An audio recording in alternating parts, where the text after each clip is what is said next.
So welcome to some cycling tips with Durianrider.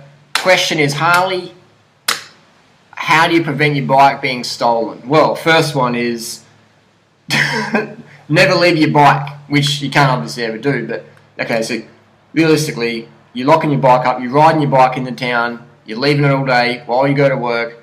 How do you prevent your bike from being stolen?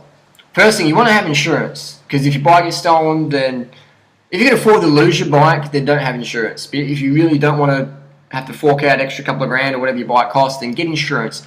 Plus, you need a good, strong lock. Now, this is a lock made by On Guard. You can sort of see that. So that's a good lock. It's a talking lock there. The lock's got a mouth. This is the Pitbull. So this is a strong fucker. This is as good as a Kryptonite New York lock. And it's a lot cheaper, but the Kryptonite New York lock's fantastic lock, or the On Guard Pitbull, or the On Guard Brute.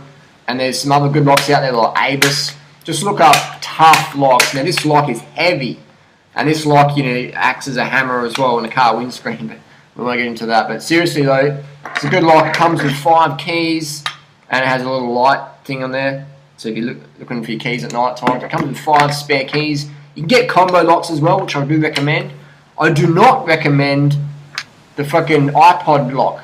You see people using cables to lock up their bike. I'm sorry, if you use a cable to lock up your bike, that's like saying to a bike thief, hey, come and steal my bike. I've got too much money and I'm trying to save money on security, but you can just have my $2,000 bike, so just cut it with a pair of bolt cutters in the tennis bag and see you go. So you want to have a D-lock. Cable locks do nothing to protect your bike against a good thief. You can just cut through them with some snippers.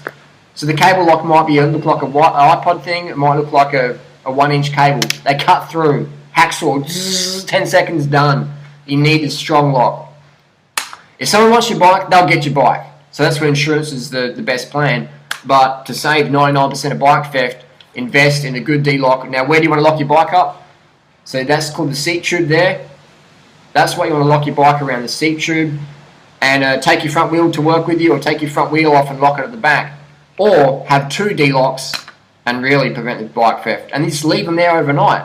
So you ride to work, you park your bike at the bike rack, your locks are already there, you just open your locks up, boom, lock your bike up, leave your locks at work, or leave your locks in the bike rack so you don't have to lug them around. Easy. But hey, training with one of these in your backpack or 2 of these in your backpack, some good training. Add some extra weight to your body. So definitely you need the D-lock. A strong fucking D-lock. Don't skimp on money for when it comes to locks. You can do that though. You will lose your bike if you live in New York City or Baltimore or somewhere where it's high theft bike area. You're gonna lose your bike unless you got a fucking good lock. And even then, there's still the 1% chance you got a good bike thief and he wants your bike, and that's where insurance comes in handy. When you lock your bike to something, make sure it's an immovable object. Don't lock your bike to a pole which can be pulled out of the ground. Lock it to a proper bike rack, something strong that can't be pulled out of the ground or kicked over. So thanks for watching. Post your favourite lock down below, and we'll see you soon. See you on the road.